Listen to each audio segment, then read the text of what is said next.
update on the West Barnstable shooting range. Accreditation process for Barnstable High about to begin. Town Council meets this week. These stories and more on this episode of Barnstable Today. It's Monday, February 25th, 2013. I'm Sarah Colvin.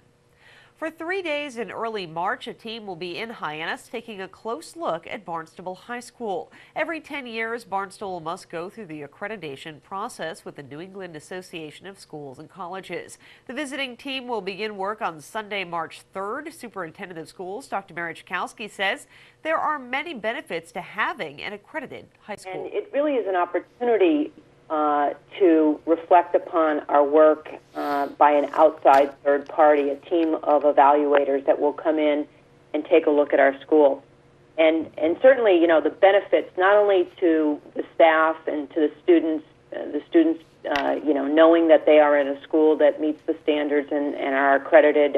Also, it's reflective of the recommendations when they go forward to apply for colleges. But also, you know, there's an effect on the local property values, believe it or not. They have found that the retention or loss of accreditation has a local effect on local property values, because potential home buyers seek information about the quality of the high school program in the community that they're interested in purchasing a home in. So, you know, there's many benefits. Aside from that, you know, the school board has an opportunity to reflect upon how the school is meeting the standards. And I think for the staff, they take a great deal of pride working in a high school that is accredited by an outside institution, and it's really Dr. Chakowski expects to have results from the team in about a month. Meanwhile, Barnstable's energy coordinator Richard Elrick wants to boost the town's solar profile. That's why he's applied for a Solarize Massachusetts grant. And this is a program that was instituted really in the spring of 2011 as a response to the governor's goal in the Green Communities Act, install 250 megawatts of solar in Massachusetts by 2017. We've actually done very good. The goals in the state for achieving solar have been much more successful than with wind power, I think, for all of the obvious reasons. And actually, of that goal of 250 megawatts by 2017, we already have about 205 megawatts installed.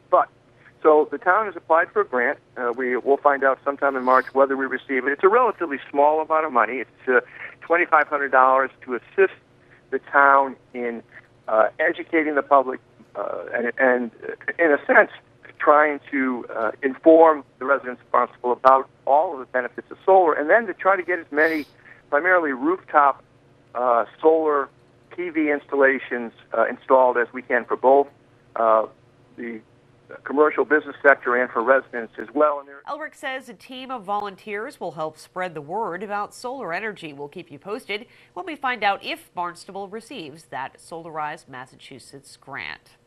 Problem property ordinances are again in front of Town Council. Public hearings on 4 proposed ordinances pertaining to building and property maintenance, rental properties, noise, and rental registrations are scheduled for public hearings at this week's meeting. Councilors had planned to further hash out details at a workshop session a few weeks ago, but that session was canceled due to the stormy weather earlier this month. Also on the agenda Thursday night, several requests for community preservation funds. Town Council meets at 7 o'clock this Thursday here at Town Hall. The meeting will air live on Channel 18.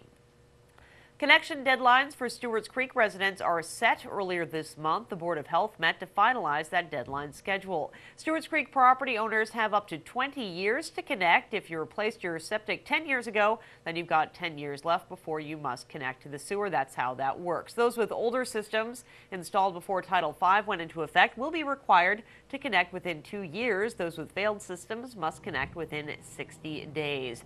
You can learn more online at town.barnstable.ma. Well, the shooting range in West Barnstable remains closed due to problems with the insurance policy. The Conservation Commission is working with town leaders to reopen the range. Conservation Commission Chair Dennis Houle met with Town Manager Tom Lynch, Attorney Ruth Weil, and others for a status update on the range and options going forward. The bottom line is this: no insurance company is willing to provide adequate coverage to continue recreational use of the range as it has been done in the past. So the past practice of 50 to 60 years of having an unsupervised range with user self-regulation cannot continue. The town must make several changes in order to reopen the range, including addressing the use of nearby public trails, prohibit the use of exploding targets, and have certified range safety officers present whenever the range is open to recreational shooters. In order to accomplish this last one, the town is currently developing a business plan for operating the range. In order to operate the range, the cost of range permits is going to have to increase. I don't know what the final number is going to be, but it's going to have to be higher than what you've paid in the past, because the range operation needs to be self-sustaining. It cannot be, the cost of operating it cannot be borne by the taxpayers. It will have to be by the permit holders. At the February 19th Conservation Commission meeting, Houle commented on the future role of the CONCOM in oversight of the shooting range. While the commission has jurisdiction over the range, it's accidental by nature. The conservation area grew up around the range, and the range got subsumed into the conservation area, and so it's been placed in our hands all these years because nobody else wanted to do it. But now we're moving to a professional operation, and it's going to probably be moving beyond our management in the future. Obviously, this commission will always have jurisdiction over the land and any alterations to the land.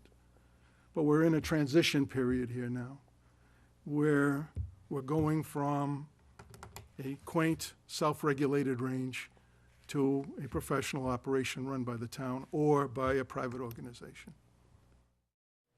The Conservation Commission voted 4-1 to approve new waivers of liability. That will need to be signed by all recreational users of the range. Houle says this is only the first step in a series of changes that will have to be made at the range. We are going to have another public hearing on March 5th to deal with the ammunition issues that the insurers want us to prohibit.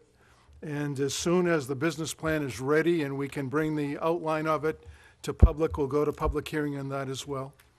Town Attorney Ruth Weil continues to look into the issue of liability and/or waivers for minors on the range. The CONCOM will pick up the conversation on March 5th. Well, 5th Barnstable State Representative Randy Hunt is back on Barnstable this morning. He tells us he'll serve on 3 committees this session, 2 he's been on in the past and 1 that's new. And those 2 that I remain on, one is mental health and substance abuse, and the other is telecommunications, utilities, and energy. Both very interesting, and we cover a lot of topics and legislation that certainly tie to a lot of the issues that we're dealing with on Cape Cod. And then I have my assignment on a new, not a new joint committee, but for me a new joint committee, and that is the Joint Committee on Revenue. And this Revenue Committee, I think, falls squarely in line with my background and my skill set, in that it will be reviewing all sources of income coming into the state, either from federal government or from fees or from taxes.